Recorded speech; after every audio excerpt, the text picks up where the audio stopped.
صاحبنا السي الخميني اللي كفروا المغرب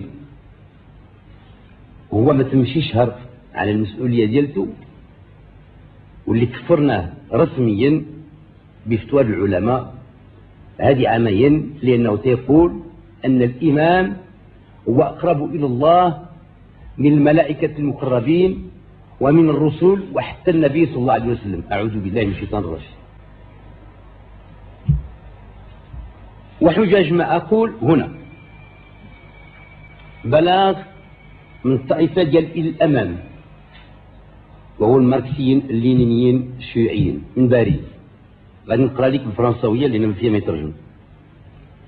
إلى الأمام réclame la révision fondamentale des opérations économiques et politiques qui ont conduit le pays à la catastrophe, ainsi que l'arrêt immédiat de la guerre au Sahara occidental, qui oppose depuis 7 ans les troupes marocaines et les combattants du Polisario, partisans de l'indépendance de l'ancienne colonie espagnole.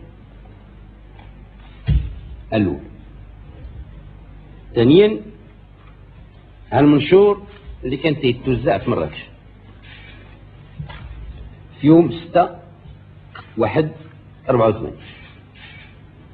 قال لك منه بعد الفقرات ديال الأمام كذلك.